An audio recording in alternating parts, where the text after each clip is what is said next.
Welcome to episode 10 of the Rondo. I know we said what the number was. I almost forgot it just as you hit record. Ryan is my name and joined, as always, by my partner in crime, Josh Parrish. And Josh, we're going to get straight into it. No dallying today. No. You've got places to be. I've got a dinner to be eaten. But you're wearing a Rayo shirt, which, in all fairness, banging, looks great. Barcelona did lose to them.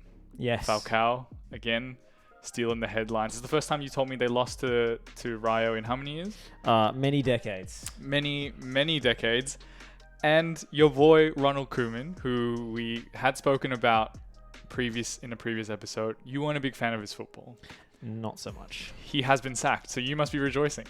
Absolutely. I mean, I don't think he was ever qualified for the job, aside from being a former Barcelona player. But usually when you hire these former players on the hope that they know the club and somehow that will contribute to success, you're going with a young rookie manager who hasn't had that many gigs and hasn't had a chance to sully his reputation. Whereas in the case of Koeman, there were plenty of opportunities and demonstrations of his ability, and it just wasn't that of a Barcelona coach. So I think it's a miracle that he lasted this long after the board elections and the leadership changed at Camp Nou. It was probably only due to the expense involved in terminating his contract that he lasted this long. But Juan Laporta has finally pulled the trigger, and the man lined up to replace him could be another former Barcelona player. And before you move on to the man touted to take over, I want to reel off some stats about your boy Koeman for you. He managed 65 games, 39 wins, 15 losses, but this season averaged 1.38 points a game with a 38% win percentage. So no, the numbers don't make for great reading, do they? Not for Barcelona in La Liga. You know, the club demands to be dominant and up there competing for the title, and they're way off at the moment. I mean, it's not easy.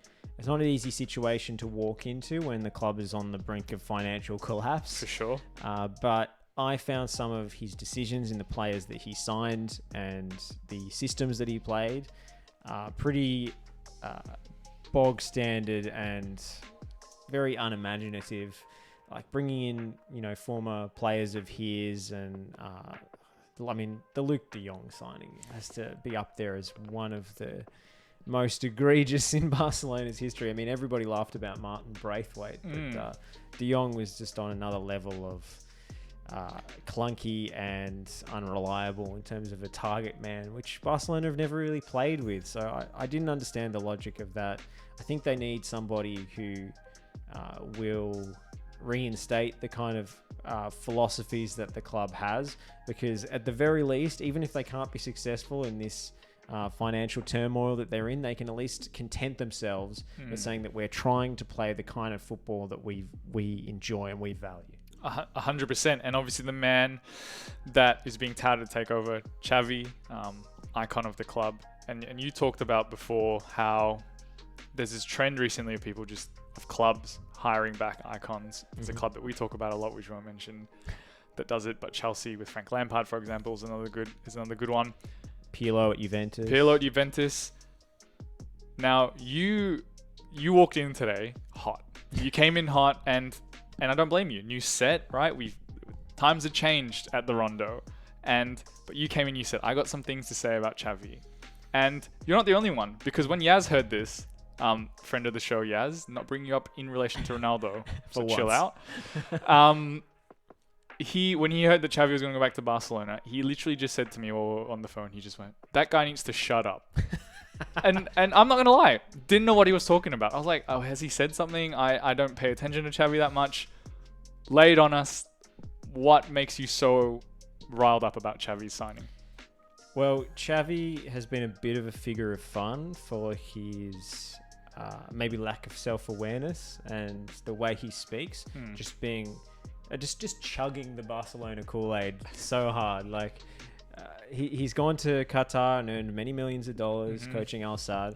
They play some pretty slick stuff. I mean, it is the Qatari Stars League or whatever, but they're pretty good. They've gone deep in the Asian Champions League, even if they did have a lot of money at their disposal to do so.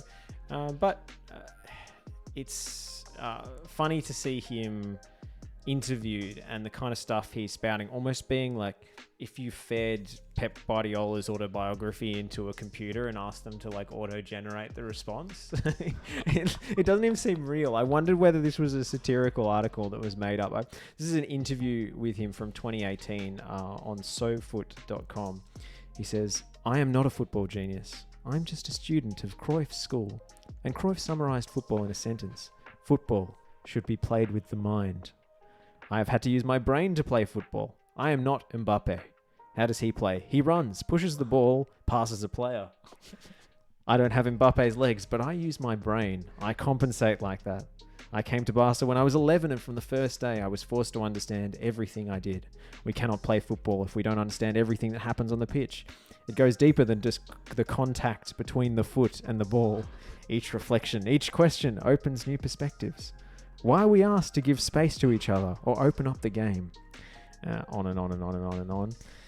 And he talks about, creating space and all this. And he says, if we are in confined space, we can easily lose the ball. That's the accordion of Cruyff. Expanding, contracting. I have to say that your white person news voice makes me very uncomfortable. Feels like I'm in Get Out. When we don't have the ball, what should we do? Defend highly and shortly. Why? To fucking stifle the rival by closing spaces. Totally unexpected swearing there. Yeah, that really broke character. Yeah, the less space we give our opponents, the less chance they have to reach our goal. What's football? It's space-time. Just imagine I said all of that in Spanish. So I was going to say maybe the translation's a bit off, but I feel like that's maybe pretty accurate.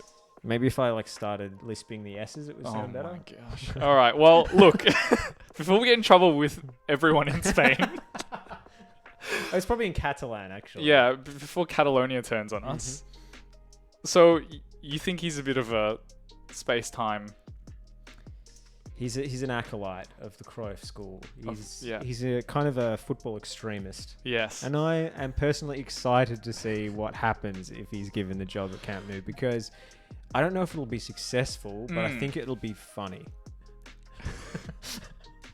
You'll just be watching just for the post-match conferences, pre-match conferences. Yeah. And also, I want to see what his vision of football looks like laid bare. I wonder how many La Masia graduates they can cram into one first team, just because he and Iniesta were great, and therefore, everybody from the youth academy has to be good. Pedri and Gavi. Yeah, I mean, they do have some young talent coming through, so it could work out well for them.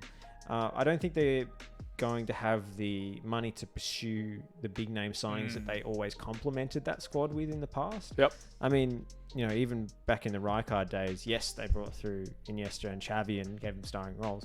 They also signed Ronaldinho for an enormous amount of money.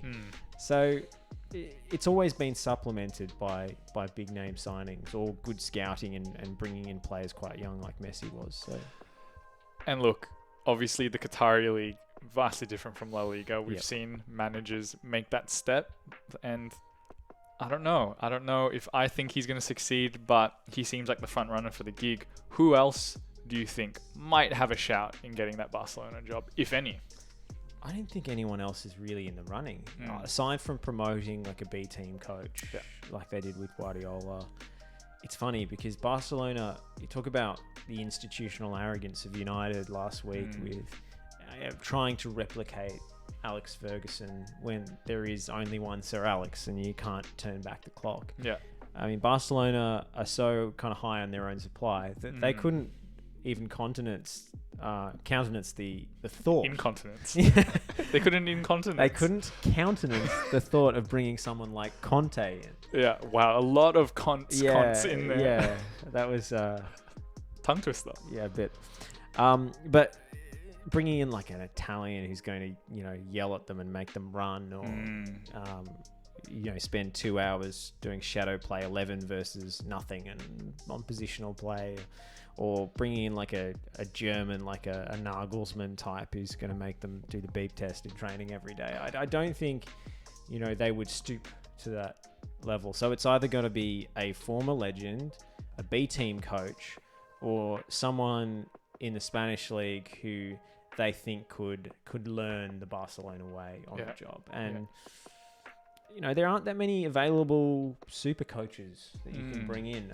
The kind of mercenaries that Gary Neville looks down upon. There aren't that many out there because it's so difficult to make that leap to a super club. I think that's why we're seeing so many of these big clubs turn to former players who are unproven because, maybe lightning could strike twice.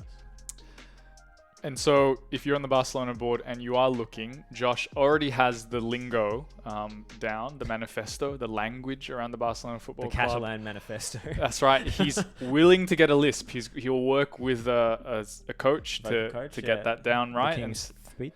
That's right.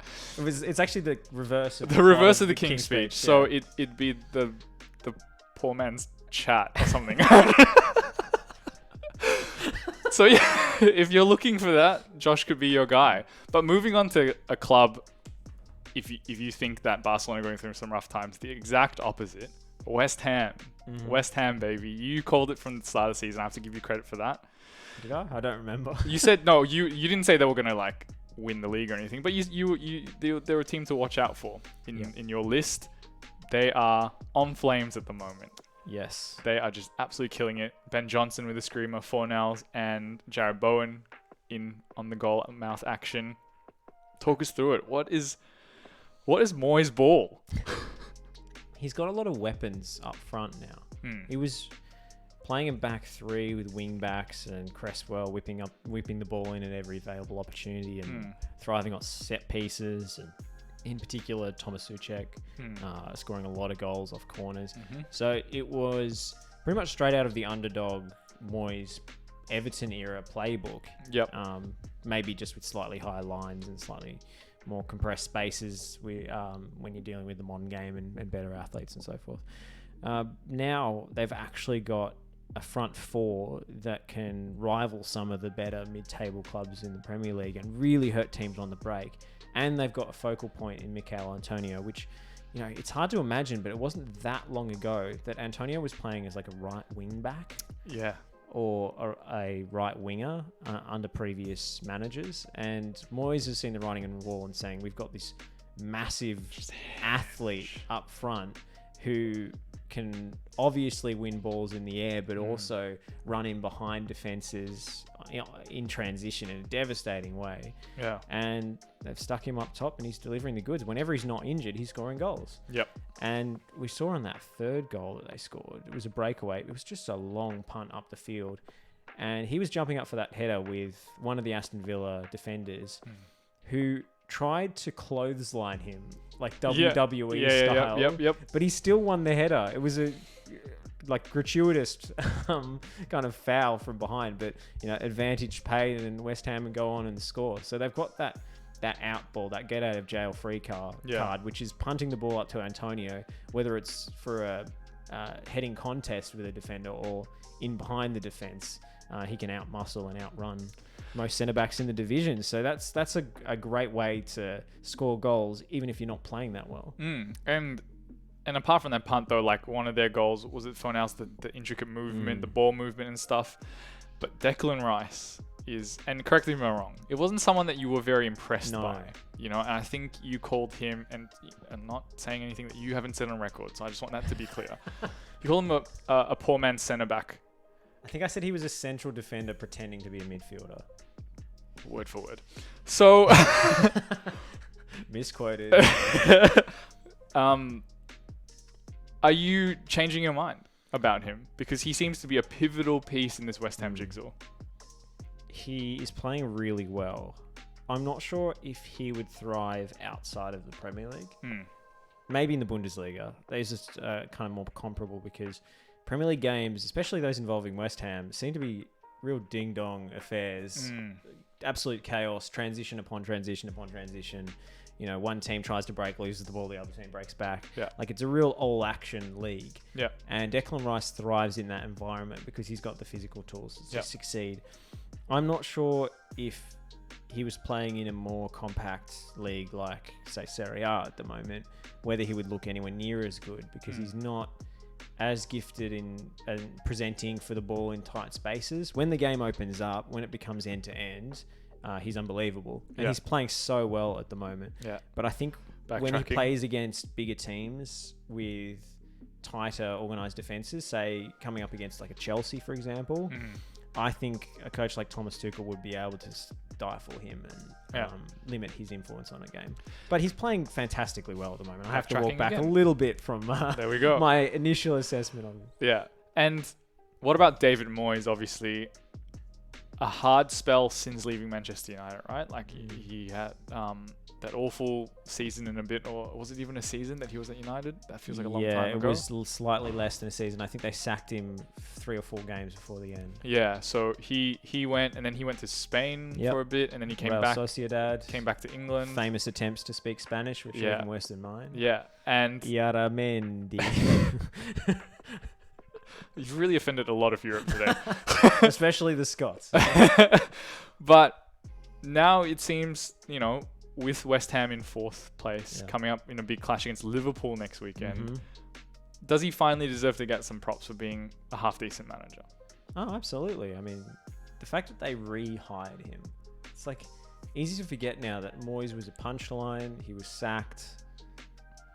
He had an initial press conference when he said, "That's what I do. I win." And it was turned into an instant meme. Yeah. And then they brought him back. And now he's smashing it. I mean, it's a real like redemption arc for the ages. Yeah. It's like a Hollywood movie territory, especially if they go on and do something special this season.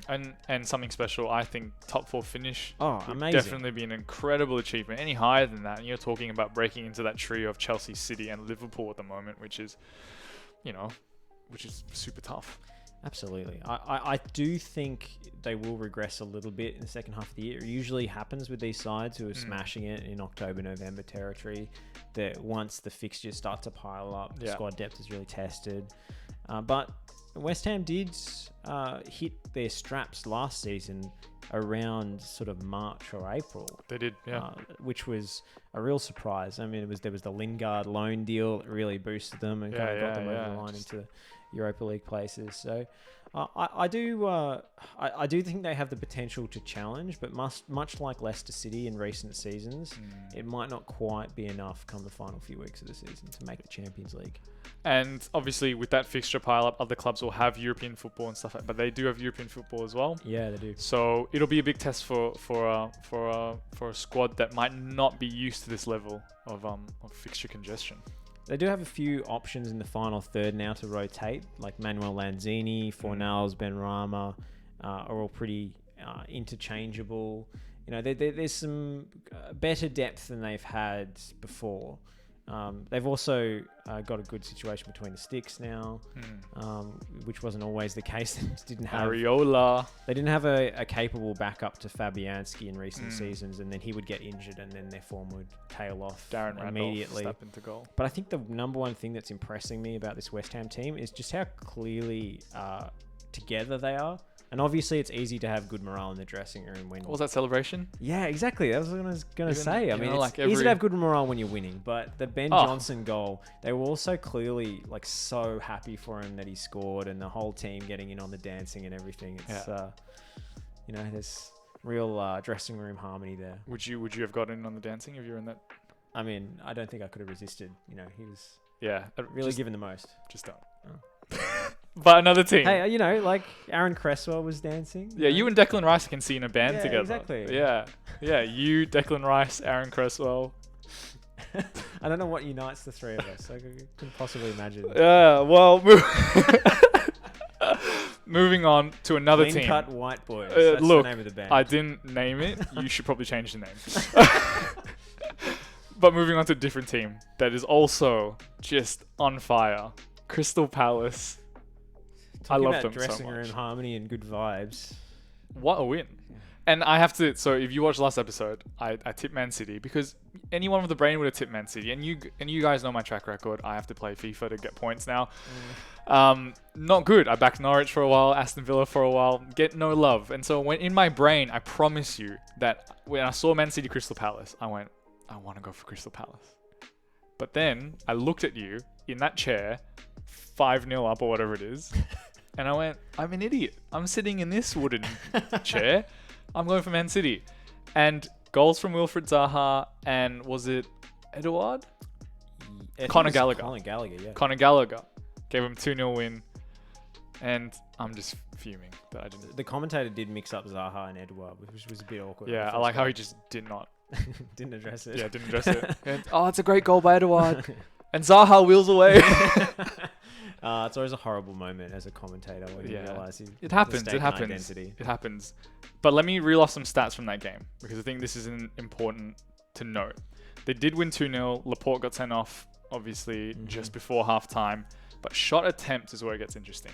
14 shots for Man City, 8 for Crystal Palace, 3 on target each. So before we give Crystal Palace their dues, is this going back to the fact that there is still no recognised striker? They were meant to sign Harry Kane, that didn't come to fruition. Is that the biggest flaw in Man City's title charge? Well, if you are a nerd like me and look at things like expected points tables based on XG match to match. Yeah. Didn't know Graham Potter was part of this podcast. Brighton actually outperforming their XG this season. Great. Amazing. Great. Amazing how the tables turn. Yeah. But Man City should be top of the table. So I think you can connect that to the fact that they don't have a proper striker to finish off the chances that they're creating. And of course, on the other end, I think you might have to question the work of Edison this season. Didn't love his work on the opening goal. No. He's rated up there as one of the best keepers in the competition. He's always sweeping off his line. He's amazing distribution of the ball. But the actual... I would love to see some stats on the shots that he's letting in. Yeah. Because I think he's having a bit of a dip at the moment. That's costing them on the other end. When the XG doesn't line up, you usually look at the opposite two ends of the team. Yeah. And sometimes this is bad luck. Yeah. But I think you're right. Not having a striker doesn't do them any favours in this situation. I also found it really interesting on the first goal, watching the way that Crystal Palace actually set up to defend the first phase of possession. Yeah. Meaning when the centre-backs have the ball. Yeah. So if you look at it, they're set up in a 4-4-1-1, but instead of sitting off goal side on the Manchester City central midfielders being Silva and Bruyne, I believe. Yeah. They were actually fronting them. So they were standing in front of the two number 8s and preventing them from receiving the ball in the first place rather than trying to defend them once they do. Yeah. And the back four was playing really high, which is not something we've seen Crystal Palace do very often. And the strikers weren't pressing the centre-backs so much, but they were just staying really compact in the middle of the field and trying to stop City from playing through into the midfield area.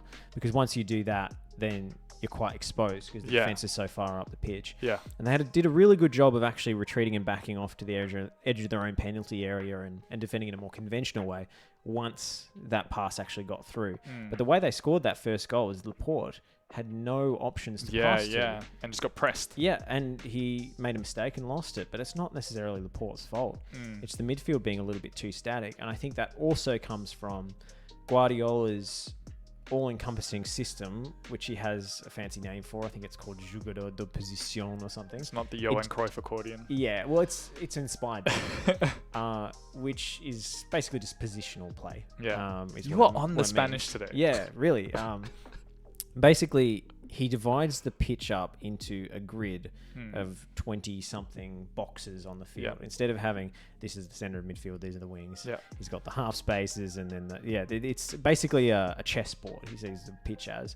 And he's got a very well-defined system that he drills into the players over and over and over again. When the ball is here, these players are in these positions. And you always have these exact options all over the pitch. To go to, And I think that's great for giving the team an idea of how to play. But if you're too rigid about how you implement that, it becomes too predictable. Yeah. And you end up with opponents having seen you play this way for many years and being able to prepare. Yeah. You end up being able to predict exactly what City are going to do with the ball. And given that they've got so many individually creative players in the squad, you think having a little bit more individual freedom to decide and make those choices and play outside of the structure would help them a little bit in these situations when you're coming up against a really well-drilled opponent. So I think that was exactly what was on display in the first phase of the build-up. Crystal Palace said, we know exactly where the central midfielders are going to be. We're going to play in front of them and play really aggressively there. Yeah. So that we can prevent them from advancing the ball up the pitch. Because once they do, they will hem you in and eventually they'll score. Yeah. So it was a really interesting game tactically. In terms of the actual chances created, it was a very boring game. It wasn't a West Ham end-to-end affair. But I think Patrick Vieira deserves immense credit for how well he prepared this team for this specific game. And some of those players have been having stellar seasons, right? You don't have to mention Wilfried Zaha, who God knows how he's still at Crystal Palace, really. Conor Gallagher, who... Prohibitive price tag and a club that can afford to... pay him pretty handsomely to be the star player. Yeah. And this is what we were talking about last week in terms of the salary cap. Crystal Palace, having had many seasons in the Premier League and been the beneficiary of all of that accrued TV money across that, they're able to attract a guy like Wilf Zaha and keep him. Yeah. And that's good for the league, I think, because in any other league, he would have gone to one of the Champions League clubs. Yeah, exactly. He would have been hoovered up and become part of another cog in the machine at City, sitting on the bench, for example. And now, obviously, the star man leading the line with plentiful young attacking options. Conor Gallagher, Eze, Olise, Odson Edouard, even Christian Benteke is getting back in amongst the goals. Your boy Steve Parish is running that club really, really well. Something about those parishes. I think he has double R in that one, so you can't really claim relation. They're also very good at scouting the championship. Which is where Olise came from as well. Basically signing the outstanding young player in the championship as often as possible. And that's just good business. Yeah. And they seem to have a pretty cohesive dressing room culture as well, because they've actually got quite a lot of English players. Which isn't usually the norm across the Premier League these days. Not often. And so with that result, though, where do you think that leaves them? Do you think they're dynamic enough to kind of get on a bit of a run now and have the tactical nous to then adapt, against all the other opposition? Or was this more of a flash in a pan thing and they might still struggle? I think they are better set up at the moment to play against bigger teams. That's something I've noticed. That Spurs result they had. They've tested a lot of the Arsenal top six. Yeah, exactly. Yep. So I think they're better in transition. They're better as a team that is reactive and sets up in response to what the opposition is going to do. And when they have to take the initiative and be the team in possession, and proactive team, they're not quite as well set up to play that way. So they end up running into a brick wall. So that's what's going to hold them back. I see them finishing mid-table, but comfortably clear of relegation. Yeah. Maybe even pushing for like a Europa Conference spot at the end of the season. But I do think their limitations in possession are probably going to cost them when they're trying to, get results at home to Burnley, for example. Yeah. And before we move to Premier League picks, can Conte Gunnar Solskjaer look at this result and maybe try and engineer a win against Manchester City? I don't think Ole Gunnar Solskjaer needs to look at the Crystal Palace game. I think he just needs to look at his own prior work in games against he has good Manchester results. City. Yep. Because he knows how to play reactively on the break and pinch a win against Guardiola. Unfortunately, that might involve some team selection decisions that he's not influential enough to swing. Yep. So we might see this 3-5-2 again with Ronaldo and Cavani, and I don't think that attacking duo is really going to scare City in transition. It'll be interesting to see. It's very funny that he's gone to replicate the Conte system while Conte is linked with his job. That's just... Sometimes you just got to show that, I can do it that way too. Showing another string to his bow. Apparently the players were only told about the formation shift like 2 days before the game. So yeah, I think the Tottenham win is a bit of a red herring. Tottenham aren't playing that well themselves. And I think United are capable of setting up effectively against City, but I just don't think they will. Look, when Ronaldo did the Ronaldo chop and passed it to Cavani, it rewinded me back to 2008, and I loved it for that moment. But I think you're right. It's not a reflection of how we were going to compete at that high level. But talking about fixtures, let's get into the picks. And before we do that, we still haven't played the games of FIFA. We're going to do that, and I think what we'll do is, when I'm away after my wedding, we'll release that as the content. Right. And the last week's match week, I'm 4-3 down, and at the time of recording, Wolves and Everton are yet to play. You've tipped Wolves. You tipped a draw. I tipped a draw. So if I draw, it'll be a third game of FIFA. And if they do draw, I'm going to cut my celebration here. Doesn't have a corner though. They still have hope. Richarlison reflects. All right, let's get straight into it. Southampton, Aston Villa opens up the match week. We've both gone. Saints. They've picked it back up again, I have to admit. And Villa continuing to disappoint based on pre-season expectations. Yeah, and you called them dark horses for the league? Yeah, you also started picking them every week. Yeah. So maybe you listened to me too much. No, I picked dark horses. You didn't pick them. Yeah. Good. Yeah, look, they're not playing very well. Don't have to say much more on that. I'm not picking them for a while. Yeah, unfortunately, football is not FM, and signing like 6 or 7 new players for your first team doesn't always gel together immediately. Yeah, so I got blinded by the Jack Grealish money. Yeah. Man. Leon Bailey. Emi Buendia. I mean, it was looking good for a little bit. Yeah, it looks good on paper. Yeah, damn. They say football's not played on paper. Any more you want to get out there now? Yeah, a few cliches. Yeah. Next game, Manchester Derby. Yes. Oh, I was torn. Yeah. Because I knew that when I tipped against United for Spurs, they were going to win. Mm-hmm. But I don't know if we'll get it done. I feel like every time you tip against United, a little part of your soul dies. Yeah, I just feel like I'm letting them down, But yeah, both gone City. You can't look past the Guardiola-Solskjaer matchup, can you? In terms of on a tactical level. Yeah, no. Great. City every day of the week.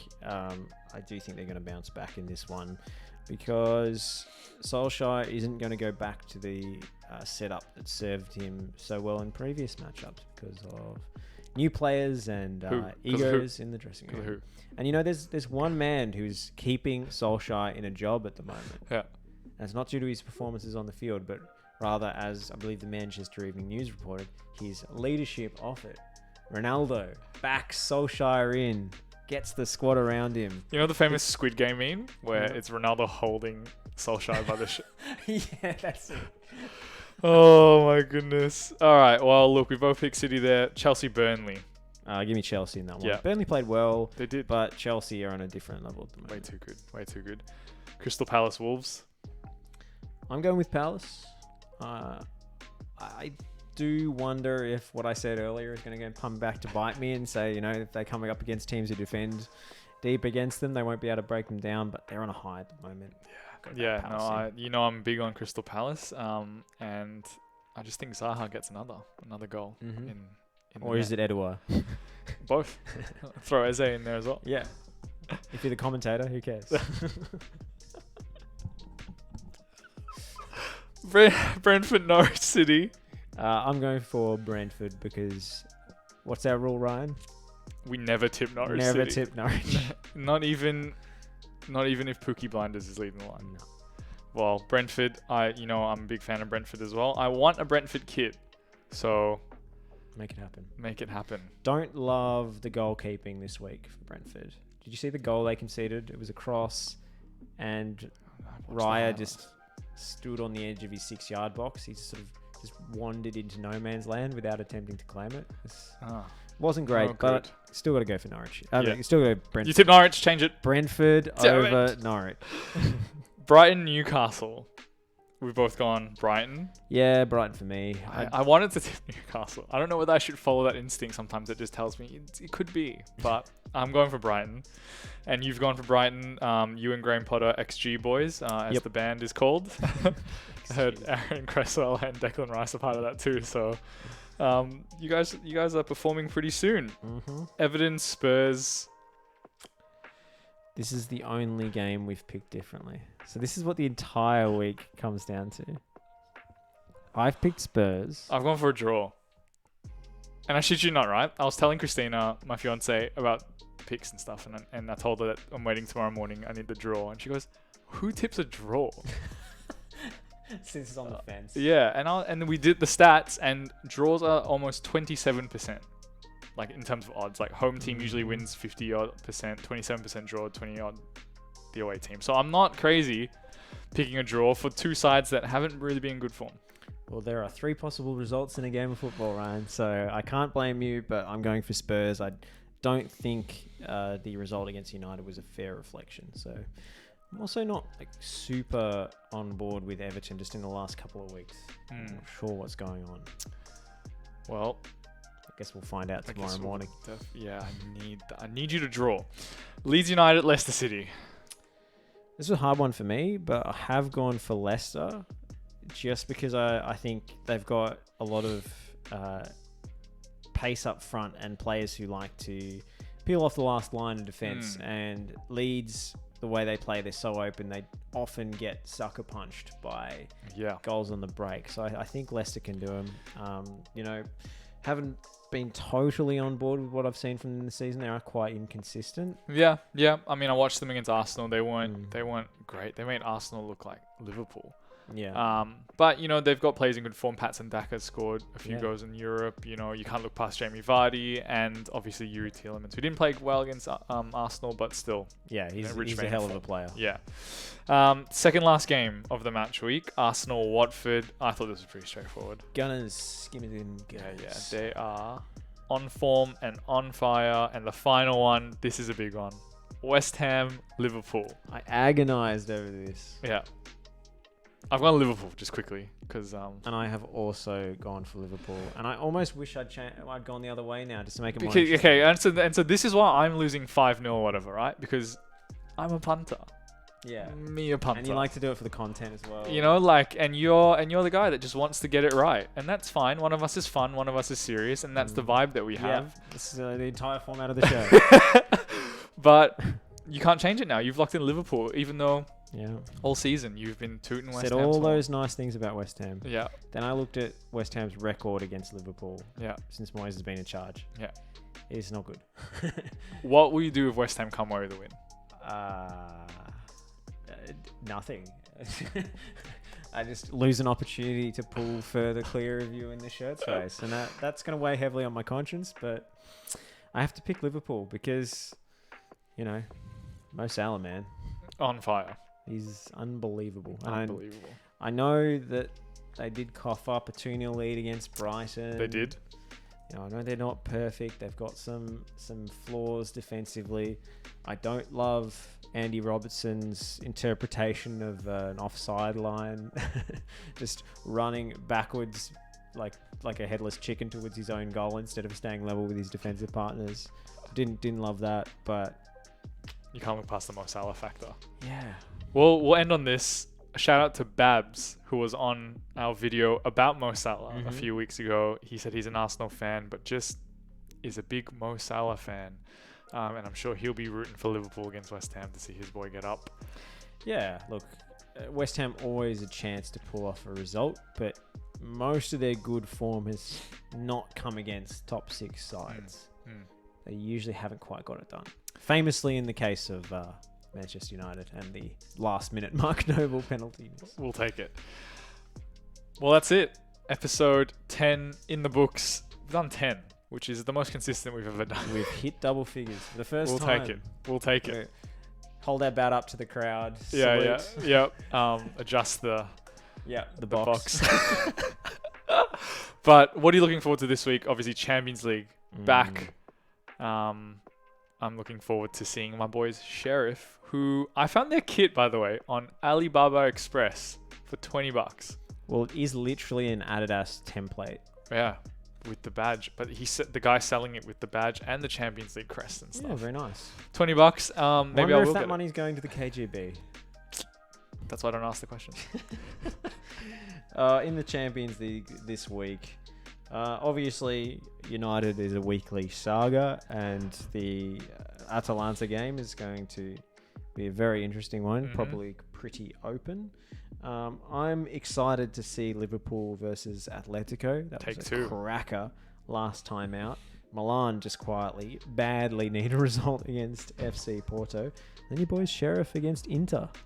And they didn't do too bad against Inter. No. In the reverse fixture. I'm hoping they get out of the group. Do I wish that I had made a bet on Sheriff to get out of the Champions League group? Maybe.